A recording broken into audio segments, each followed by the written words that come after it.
주 안에서 항상 기뻐하라. 내가 다시 말하노니 기뻐하라. 내가 궁핍함으로 말하는 것이 아니니라.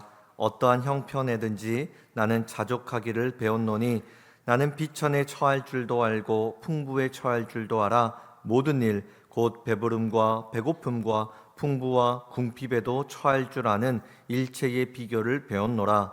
내게 능력 주시는 자 안에서 내가 모든 것을 할 수 있느니라. 아멘. 제가 몇 년 전에 한 3주 정도 우리 가족과 같이 미국을 한번 다녀온 적이 있어요. 3주나 가니까 제가 걱정이 있었습니다. 3주 동안 한국말 잊어버리면 어떻게 되나 염려하지 않아도 되더라고요. 근데 저도 이제 제가 계획을 세워서 이제 차 렌트하고 다녔으니까 저는 처음 가보죠. 우리 가족 다 처음 가보는 겁니다, 미국을. 그러니까 알겠습니까? 이제 구글 맵을 켜놓고 그거 보면서 제가 이제 길을 따라가는 거죠. 이제 뉴욕 시내를 이렇게 돌아다니고 구경을 하는데 인터넷이 한국만큼 잘 터지진 않더라고요. 가다가 막 중간중간에 막 인터넷이 끊어집니다. 근데 뉴욕 그 한복판에 들어가면 우리 강남에 가면 건물들이 얼마나 높습니까? 그런 것처럼 초고층 빌딩들이 막 동서남북 뾰족하게 세워져 있습니다. 그 한 복판에서 인터넷이 끊어져 버리니까 길이 없잖아요. 그러니까 제 감을 의지해서 길을 찾아갈 수밖에 없는데 저는 길치예요. 방향을 잘 못 찾아요. 그래도 제 감을 믿고 한 30분 동안 걸어갔는데 목적지가 안 나와요. 땀을 뻘뻘 흘리고 왔는데 그때 인터넷이 딱 연결돼가지고 지도를 보니까 전혀 반대 방향으로 정반대 방향으로 제가 우리 가족을 데리고 걸어가 버린 거예요.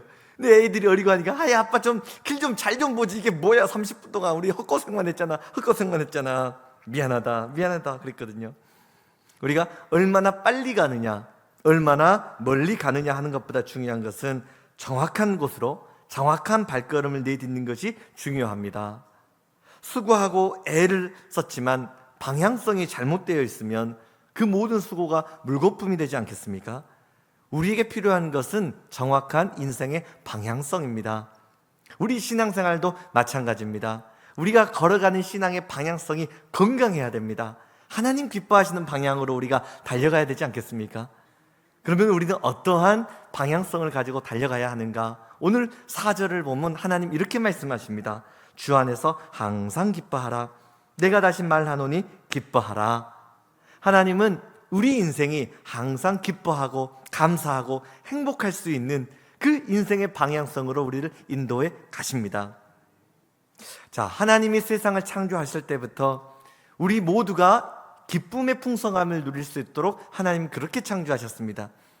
하나님 형상대로 사람을 지으시고 하나님 주신 첫 번째 축복이 창세기 1장 28절 생육하고 번성하여 땅에 충만하라.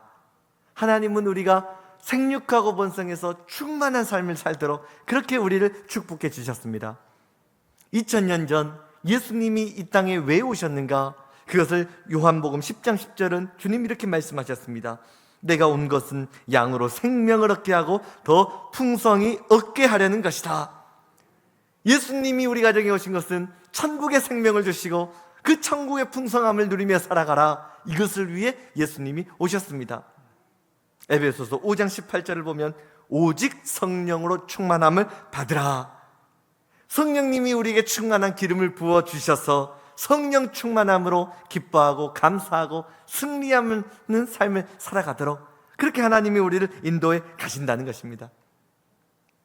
하나님은요, 우리가 실패하고 넘어져 있고 울고 아파하고 그렇게 살아가는 것을 주님은 원하시지 않습니다. 하나님 안에서 만족하고 행복하게 살아가는 것이 우리의 진짜 모습입니다. 하나님, 우리 가정에 희락의 기쁨을 주신 줄 믿습니다. 하나님은 공동체에 행복을 주셨습니다. 하나님은 우리 교회에 기쁨을 주셨습니다. 주의 백성들은 마땅히 하나님이 주신 기쁨을 누리며 살아가는 것입니다. 그런데 만약에 내가 삶 속에서 기쁨을 잃어버렸다, 신앙생활을 하면서 감사가 없어져 버렸다, 이렇다면 우리 삶의 방향성이 뭔가 잘못되어 있는 것입니다. 다시 빠르게 하나님께 돌아와서 신앙의 기쁨을 회복하고 가정의 기쁨을 회복하고 인생의 기쁨을 회복하고 살아가는 것입니다. 그래서 오늘은 예수님 안에서 누리는 기쁨, 이런 제목을 가지고 말씀을 전하고자 합니다. 우리 함께 인사하겠습니다. 예수님 안에서 기쁨을 누립시다. 한 번 더, 예수님 안에서 기쁨을 누립시다. 우리가 성경 서신서 말씀을 보면은요, 각 말씀마다 별명이 한 곳씩 있습니다. 이 빌립보서의 별명은 기쁨의 서신, 이런 별명이 있습니다. 빌립보서는 4장밖에 안 되는 굉장히 짧은 말씀이잖아요. 그런데 이 안에 기쁨이라고 하는 단어가 20번 이상 반복됩니다. 그렇게 기쁨을 강조하는 말씀이 빌립보 말씀입니다.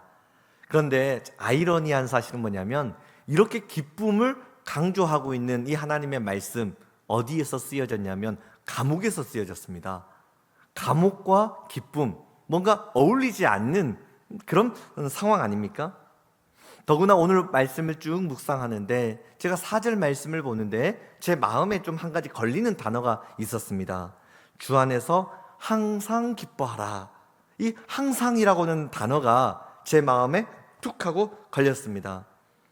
우리가 기뻐할 제목이 있을 때 기뻐하는 것 뭐 당연하지 않겠습니까? 감사한 일이 있을 때 기뻐할 수 있는 것 당연하지 않겠습니까? 그런데 이 항상이라고 하는 단어는 반대의 상황도 보여주잖아요. 내가 아플 때가 있는데 그때도 기뻐하라. 내 뜻과 다른 인생의 방향성이 있는데 그때도 기뻐하라. 이게 항상이라는 단어 아닙니까? 사도 바울이 빌립보서 3장을 보면요, 저는 복음을 전하다가 감옥에 갇혔습니다. 그런데 저는 감옥에 있지만 기쁨을 잃어버리지 않았습니다. 여러분은 나 바울의 모습을 본받으십시오. 저처럼 기뻐하세요. 이렇게 이야기를 하고 있습니다. 우리는 이런 말씀을 받으면 도전을 받아야 되는데 저는 자꾸 움츠러드는 제 자신을 보게 됩니다. 기뻐하며 삽시다, 이렇게 말씀을 전하지만 하루에도 제 마음이 천국과 지옥을 왔다 갔다 할 때가 많이 있어요. 금방 기뻐해야지 했다가 1시간 뒤에 또 마음이 낙심돼 버리고, 기도해야지, 하나님 붙잡아야지 이러다가 또 금방 마음이 낙심해 버리고, 하루에도 천국과 지옥을 몇 번씩 마음이 왔다 갔다 한단 말입니다. 제가 28살에 첫 번째 사역을 나갔습니다. 교육전도사가 되어서 저기 노원구에 있는 수유동에 있는 두 번째 교회를 섬길 때 아동부 전도사를 했습니다. 초등학교 1학년부터 6학년까지. 그럼 우리 아동부 사역을 하다 보면 달란트 잔치를 준비하지 않습니까? 그래서 제가 선생님들 봉고차에 모시고 이제 운전을 해서 동대문 시장으로 그 장을 보려고 같이 이동을 할 때였어요. 근데 제가 그때 운전을 한 지 별로 안 될 때고, 또 서울에 올라온 지 와가지고 서울에서 운전을 또 해본 적이 없어요. 근데 서울에는 차가 왜 이렇게 많아요? 너무 많아요. 그리고 지리도 잘 모르다 보니까 차선을 미리미리 해야 되는데 그걸 잘 모르겠더라고요. 그래서 딱 1차선을 섰는데 그게 좌회전이었습니다. 근데 제가 내비게이션을 딱 보니까 여기서 좌회전을 꺾어버리면 너무 많이 돌아가야 되는 거예요. 시간도 없고 바쁘고 그래가지고 옆에 보니까 2차선, 3차선에 차들이 별로 없더라고요. 그래서 그러면 안 되지만 이거 신호가 바뀌면 빨리 밟아가지고 직진으로 가야 되겠다. 그리고 빨간색 보고 있다가 신호가 바뀌는 순간 윙 밟아가지고 그냥 좌회전인데 직진을 해버렸습니다. 그러면 안 되는데 죄송합니다. 직진을 딱 했는데 경찰 아저씨가 삐 부는 거예요. 건강보험을 해가지고 처음으로 신호위반이 걸린 거예요. 얼마나 그 경찰 아저씨가 오는데 참 가슴이 막 콩닥콩닥 하던데요. 와가지고 경례를 한다니 내리래요. 내리고 나 신호위반 했으니까 면허증을 달래요. 가슴이 막 콩닥콩닥 뛰어가지고 제가 선생님 정말 죄송합니다.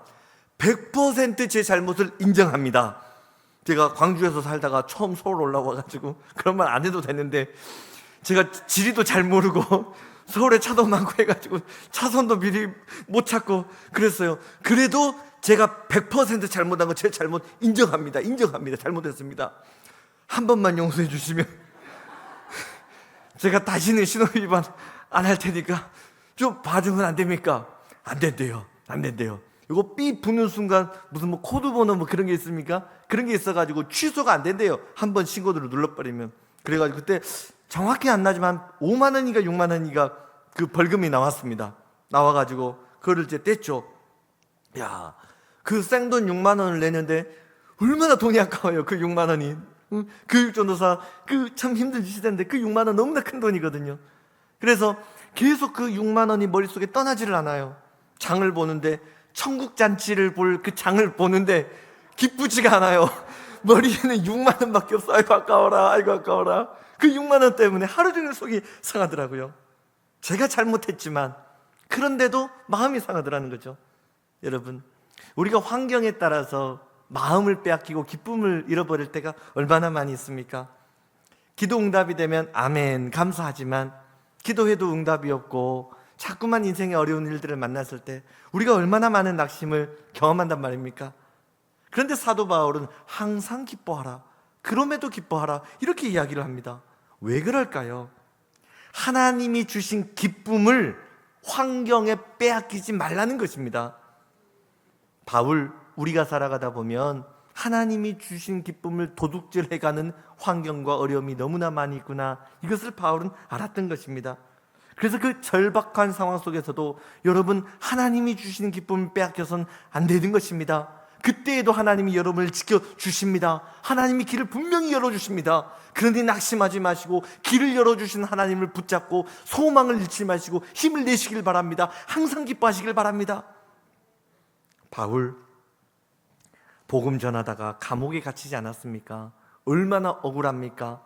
하나님 왜 이런 어려움을 나에게 주십니까? 하나님 원망할 수도 있잖아요.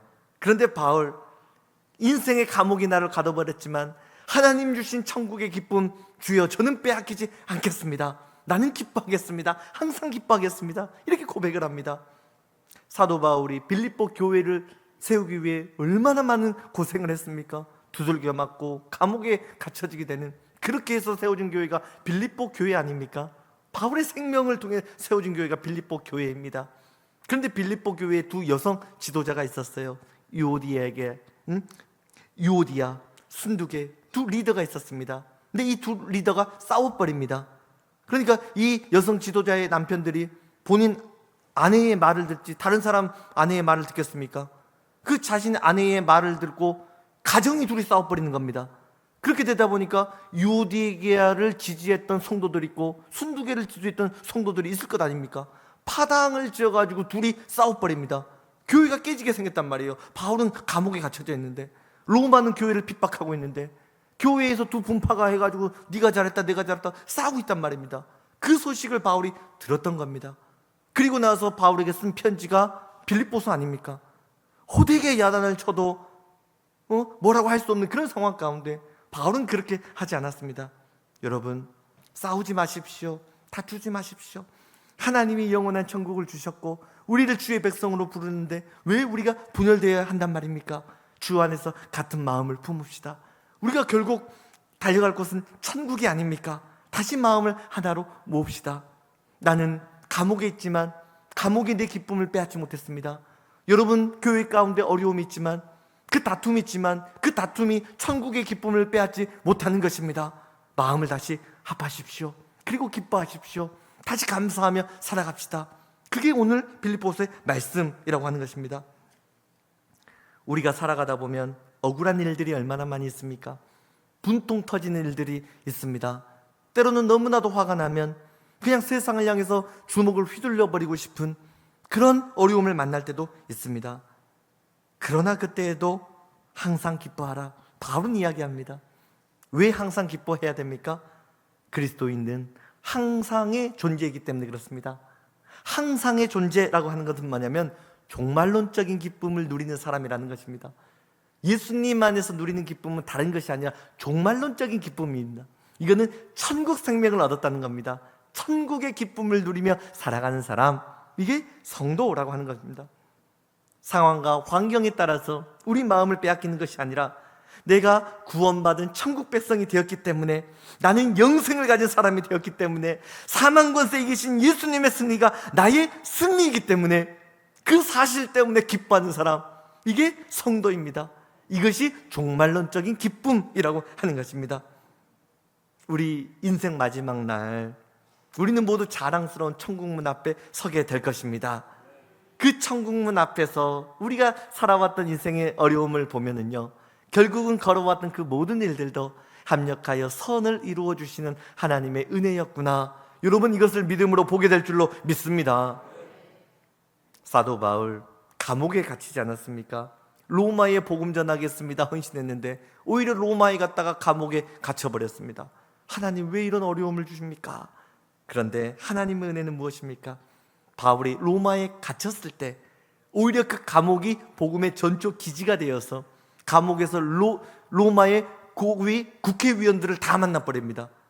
감옥에서 고위 지도층, 인사층을 싹 다 만나게 되는 것입니다. 그래서 복음이 정치인들에게, 지도자들에게 그 감옥에서 복음이 들어가게 되었던 것입니다. 이것이 계기가 되어서 313년에 콘스탄티누스 황제가 밀라노 칙령을 반포하면서 로마의 기독교를 그 국교로 인정하지 않습니까? 기독교를 공인하지 않습니까? 그래서 로마가 기독교의 국가가 되었던 것입니다. 로마는 기독교를 없애려고 했습니다. 멸하려고 했습니다. 그래서 바울을 감옥에 가두어버렸습니다. 그런데 이것이 역전이 되어서 오히려 로마를 통해 세계의 복음이 전하게 퍼지게 되는 하나님의 역사가 이루어지지 않았습니까? 우리가 예수님 십자가를 통해서 구원을 받았습니다. 그렇게 천국을 얻었습니다. 그러면 인생을 살아가다가 크고 작은 어려움 만난 것, 내 힘으로 이루는 것이 아닙니다. 십자가 은혜로 구원받았으면 십자가 은혜로 인생을 승리하는 것입니다. 십자가 은혜로 천국을 받았다면 어려움을 만났을 때 십자가 능력으로 이겨내는 것입니다. 내 힘으로 어려움 이겨내는 것 아니요, 하나님 주시는 은혜로 이겨낼 수 있으니 하나님이 역전시켜 주실 그 위대한 승리를 바라보며 항상 기뻐하라 이야기하는 겁니다. 화가 나는 일, 원통스러운 일 많이 있지요. 그러나 홍해 바다를 열어주신 것처럼 우리 인생의 어려운 일을 만났을 때, 야, 내 인생에도 홍해 바다가 열려지는구나, 할렐루야, 이거를 기대하며 기뻐하라는 것입니다. 그래서 성도는 항상의 존재입니다. 항상 기뻐하는 사람입니다. 월요일 무슨 날입니까? 원래 기뻐하는 날이 월요일입니다. 화요일 화가 나도 기뻐하는 날이 화요일이죠. 수요일 수시로 기뻐하는 날 수요일입니다. 목요일 목소리 높여 기뻐하는 날입니다. 금요일 금세 기뻐하고 또 기뻐하는 날입니다. 토요일 톡톡 튀는 즐거움으로 기뻐하는 날입니다. 주일 주 안에서 기뻐하는 날이 주일입니다.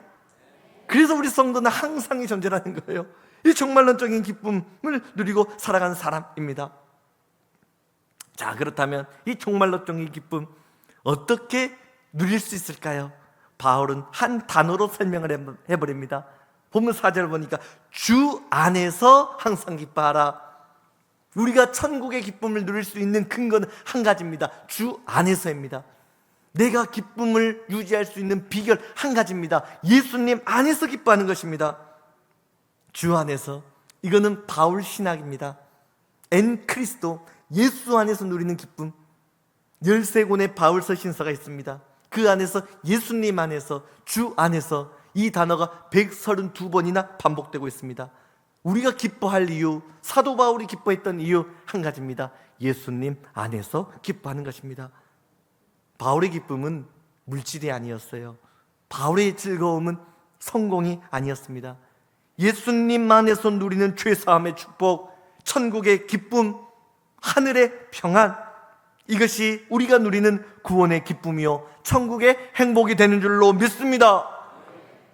구원함을 얻은 기쁨, 세상에서 제일이라.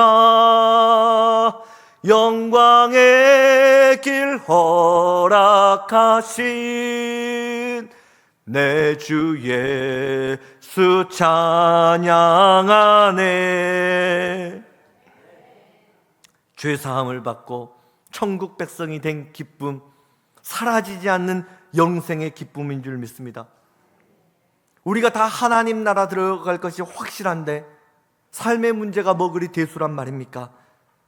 영원한 천국이 나에게 보장되어 있는데 안개처럼 잠깐 있다가 사라져버릴 이 땅의 고난과 슬픔이 어찌 주의 백성들을 이길 수 있단 말입니까? 기독교는 앞을 보아도 예수님입니다. 뒤를 봐도 예수님입니다. 하늘을 우러러봐도 예수님만 보입니다. 속을 뒤집어 꽉 바라봐도 예수님밖에 없는 것입니다. 예수님 붙잡고 살고 예수님 위해 헌신하고 예수님 안에서 행복을 누리며 살아가는 것입니다. 우리가 복음을 위해 핍박을 당하고 어려움을 당하는 일, 아무나 그런 일들을 당하는 것이 아닙니다. 이것은 하나님을 믿고 영생을 얻은 주의 백성에게 주어지는 특권이요 기쁨인 줄로 믿습니다. 자, 이제 두 번째로 예수님 안에서 누리는 기쁨은 나는 상황의 주인이다, 이 선포입니다. 나는 환경의 주인이다, 믿음의 고백인 것입니다. 환경 언제나 바뀌지 않습니까? 그러나 나와 하나님과의 관계는 변하지 않습니다.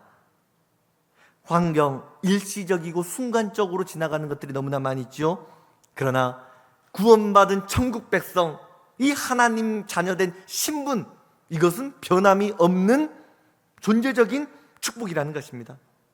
그래서 우리 성도들은 환경 때문에 울고 웃는 존재가 아닙니다. 환경을 뛰어넘는 기쁨이 있다는 것입니다. 왜요? 우리는 하나님의 백성이기 때문입니다. 환경에 끌려다니는 사람이 아니라 환경을 지배하고 승리하며 살아가는 사람이라는 것입니다. 바울 한 걸음 더 나가서요, 기쁨의 조건이 예수님 안에게도 있지만 빌립보 교회 성도들에게도 기쁨이 있다, 이렇게 이야기합니다. 오늘 본문 1절을 보면 그러므로 나의 사랑하고 사모하는 형제들, 나의 기쁨이요 멸류관인 사랑하는 자들아, 이렇게 나옵니다. 바울이 감옥에서 성도들을 생각하는데 다툼도 있었지만 그러나 그 성도들의 헌신이 너무나 아름다웠던 겁니다. 교회 사랑하고 믿음이 조금씩 자라나는, 그렇게 영적으로 성장하는 모습을 바라보는데 바울이 너무나 기쁜 겁니다. 여러분이 그렇게 건강하게 자라는 것이 저희의 행복이고 나의 천국의 면류관이 됩니다, 이렇게 고백을 하고 있습니다. 여러분, 다른 사람이 슬퍼할 때 같이 슬퍼해 주는 게 힘들까요? 아니면 다른 사람이 기뻐할 때 같이 마음 다해 축복하고 기뻐하는 게 어려운 일일까요? 다른 사람이 슬퍼할 때 함께 슬퍼하는 것, 그렇게 어려운 일은 아닙니다. 어찌 보면 쉬운 일일 수도 있습니다. 그런데 다른 사람이 기뻐할 때 함께 축복하고 기뻐할 수 있다는 건, 여러분, 이거는 높은 차원의 영적인 수준을 요구하는 일입니다. 우리나라 속담 중에 사촌이 땅을 사면 뭐가 아파요? 배가 아파요.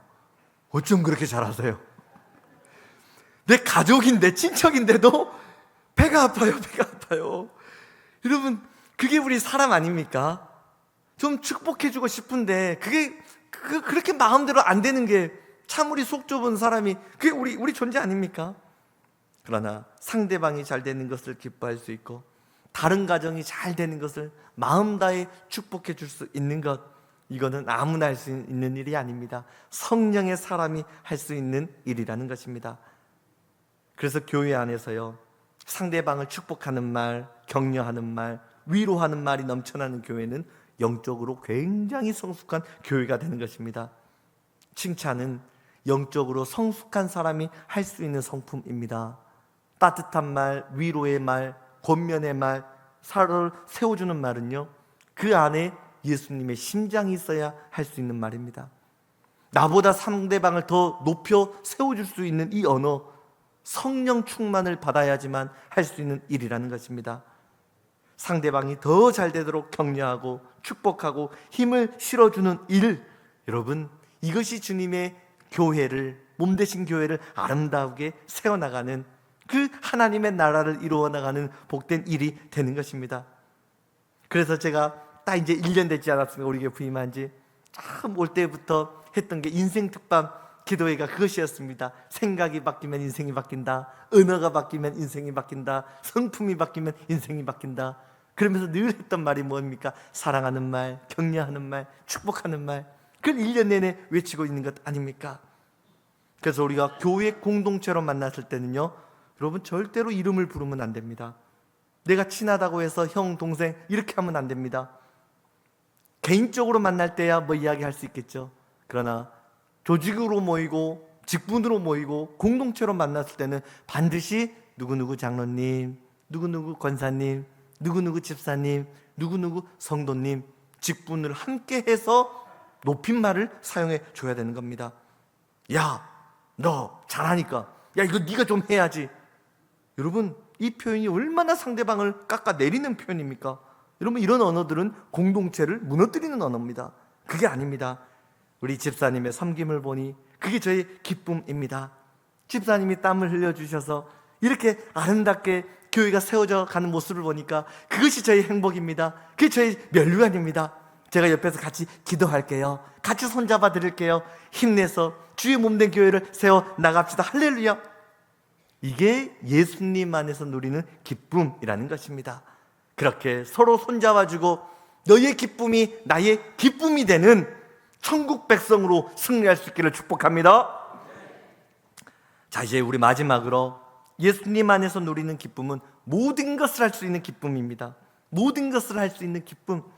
본문 13절을 보니까 내게 능력 주시는 자 안에서 내가 모든 것을 할 수 있느니라. 보통 이 말씀이 선포되면 아멘 이렇게 외칩니다. 저도 이 말씀을 볼 때마다 아멘 아멘 외칩니다. 우리 많은 한국교회 성도님들이 이 모든이라고 하는 이 단어에 자기의 소원을 넣습니다. 계획을 넣습니다. 그렇게 기도합니다. 모든 것을 할 수 있다. 오케이, 하나님 로또 당첨, 청약 당첨, 모든 것을 할 수 있다. 사업 대박, 월급 대박. 여러분 괜찮습니다. 그렇게 기도할 수 있습니다. 저도 그런 기도합니다. 왜요? 하나님 축복 안 해주시면 제가 어떻게 살겠습니까? 하나님 축복을 받아야지요. 그렇게 기도할 수 있습니다. 나쁜 것 아닙니다. 그러나 여러분, 이 정도의 기도의 신앙은요, 예수님 처음 만나고 예수님을 처음 알아가는 이 어린 신자들, 어린 성도들이 하는 그 차원의 기도라는 겁니다. 우리 신앙이 1년 되고 5년 되고 10년 되면 조금씩 자라나야 되지 않겠습니까? 모든 것을 할 수 있다. 이 말씀의 배경이 무엇인지 알아가는 지혜가 있어야 되는 것입니다. 어떤 배경에서 이 말씀이 나왔습니까? 12절입니다. 본문. 나는 비천에 처할 줄도 알고 풍부에 처할 줄도 알아. 모든 일 곧 배부름과 배고픔과 풍부와 궁핍에도 처할 줄 아는 일체의 비결을 배웠노라. 바울이 어떻게 모든 것을 할 수 있었습니까? 어떤 형편 속에서도 기쁨을 잃어버리지 않는 만족하고 자족하는 일체의 비결을 배웠기 때문입니다. 우리 인생이 부요하지만 가난할 때가 있잖아요. 배부르지만 배고플 때가 있습니다. 풍요롭지만 궁핍에 처할 때도 있습니다. 그러나 예수님 안에서 자족하고 만족하는 일체의 비결을 배웠다는 것입니다. 그래서 내게 능력 주시는 자 안에서 내가 모든 것을 할 수 있다. 여기서 모든 것을 할 수 있다는 표현은요, 역설입니다. 예수님을 믿었기 때문에 오히려 실패할 수 있다는 뜻입니다. 예수를 믿었기 때문에 손해당할 수 있다는 겁니다. 예수님 믿기 때문에 억울한 일을 당할 수 있다는 겁니다. 그럼에도 나는 이 억울한 일 가운데서도 하나님이 길을 열어주실 주의 승리를 믿기 때문에 주여 나는 만족하겠습니다. 기쁨을 기뻐하며 살아가겠습니다. 이 고백이었던 겁니다. 나는 예수님을 믿기 때문에 높아져서 기뻐할 수 있습니다. 그러나 예수를 믿기 때문에 낮아져도 기쁨을 놓치지 않습니다. 예수 안에서 많은 것을 얻었기 때문에 기뻐할 수 있습니다. 그러나 예수님이 나에게 천국 생명을 주셨기에 이 땅에서 모든 것 잃어버려도 저는 기쁨을 놓치지 않습니다. 배부른 것이 나를 교만하게 하지 않았습니다. 내가 높아졌다는 사실 때문에 나는 교만하지 않았습니다. 그러나 낮아지고 잃어버리고 배가 고파도 저는 비굴하지 않습니다. 나는 영생을 얻은 천국 백성이기 때문입니다. 하나님이 나와 함께 하시는 당당한 성령의 사람이기 때문입니다. 이 말이 바로 내게 능력 주시는 자 안에서 내가 모든 것을 할 수 있다는 바울의 고백이었습니다. 우리가 예수님 믿으면 만사형통하겠지 생각하다가 반대되는 현상을 만났을 때 쉽게 낙심하는 사람들이 있습니다. 우리 건강한 복음을 가진 성도들은 이 질문에 대한 명확한 답변을 갖고 있어야 됩니다. 우리가 예배를 드린다고 해서, 기도 열심히 한다고 해서, 성경을 열심히 읽는다고 해서 기업의 매출이 올라버리고 승진을 하게 되고 자녀들 다 좋은 대학에 들어가고 직장 취업한다면 여러분, 우리가 전도할 이유가 없습니다. 그냥 기도 학교 만들어서 돈 받고 기도 훈련 시켜버리면 됩니다. 미국 속담을 보면은요, 시합 중에 점수를 계산하지 마세요, 이런 속담이 있습니다. 중간에 판단하지 말라는 뜻입니다. 여러분이 만나게 되는 여러 가지 어려운 일들 조급하게 판단하지 마시길 바랍니다.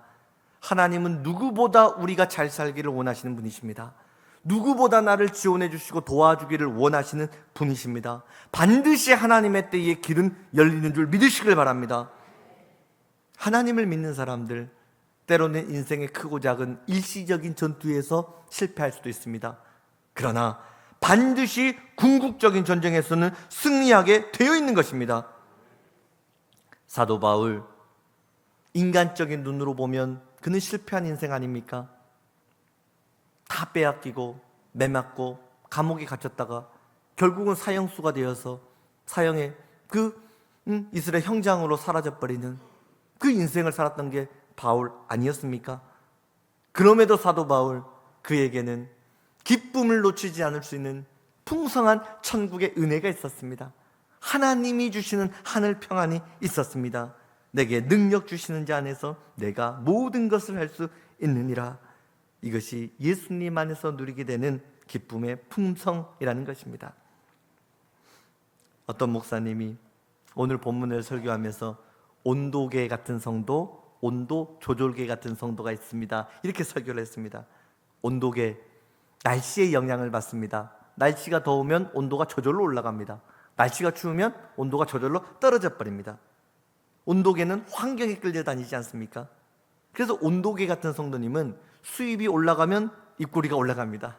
수입이 떨어지면 마음이 낙심되어 버립니다. 자녀가 공부를 잘하면 행복이 올라갑니다. 근데 자녀에게 어려움이 생기면 행복을 놓쳐져 버리는 겁니다. 환경의 온도계, 이건 내 마음대로 어떻게 할 수 없잖아요. 날씨를 내가 어떻게 바꿀 수 없잖아요. 그런데 온도 조절계는 좀 다릅니다. 환경을 지배하는 거, 이거 온도 조절계 아닙니까? 요즘 날씨가 너무나 덥잖아요. 더우면 에어컨 온도를 낮추면 됩니다. 또 너무 낮췄다가 몸이 추우면 에어컨 온도를 다시 올리면 됩니다. 따뜻하게 만들면 됩니다. 환경이 어렵다면 여러분, 기도의 온도를 올리면 됩니다. 인생에 문제가 있다면 예배의 온도를 올려버리면 간단합니다. 기쁨은요, 환경에 지배를 당하는 것이 아닙니다. 성도는 환경을 뛰어넘어서 다른 사람에게 복음의 영향을 미치며 사는 사람입니다. 예수님 안에서 누리는 기쁨이라는 것은 내가 영적인 온도 조절계가 되어서 가정에서도 온도를 높이는 겁니다. 기쁨을 높이는 겁니다. 교회 안에서도 온도를 높여가는 것입니다. 환경에 끌려다니는 것이 아니라 환경을 지배하고 복음을 선포하는 인생, 이것이 바로 예수님 안에서 누리는 참된 기쁨입니다. 우리가 잘 아는 이화여자대학교 우리 이지선 교수님이 계십니다. 2000년 7월 30일 주일 예배 마무리하고 밤에 마티즈 승용차 타고 운전을 하는데 음주 운전을 하는 사람이 마티즈를 받아버립니다. 마티즈가 중심을 얻고 중앙선을 넘어가게 됩니다. 반대에서 오는 차가 받아가지고 마티즈가 펑 하고 폭발하면서 그 화염에 휩싸입니다. 얼마나 뜨거운 온도입니까? 그게 이지성 교수님 몸에 붙어가지고 몸이, 피부가 다 녹아버리고 손가락이 다 녹아버리고 온몸이 그냥 숯덩어리가 돼버립니다. 새카맣게 걸려서 중환자실에 가서 생명을 넘나드는 수많은 위기를 겪습니다. 겨우 목숨을 살렸거든요. 근데 너무나 흉측하게 다 몰골이 변해버렸죠. 그런데 세상 사람들이 그 모습을 보면서 참 가슴 아픈 막 인터넷에 글을 씁니다. 야, 어떻게 저렇게 살까? 저러고도 살 수 있을까? 차라리 죽는 게 낫지 않을까? 이 말들을 들을 때 이 이시동 교수님 막 마음이 무너져 버리는 것 같습니다. 고통도 있지만 이 마음의 괴로움이 너무나 극심했는데 그녀는 하나님을 믿는 사람이었습니다. 그 끔찍한 말들을 들으면서 나는 당당히 하나님을 믿는 사람입니다, 이러면서 인터넷에 글을 씁니다. 그 글 내용을 잠깐 읽겠습니다. 짧아진 8개 손가락으로 사람에게 손톱이 얼마나 중요한 것인지 알게 되었습니다.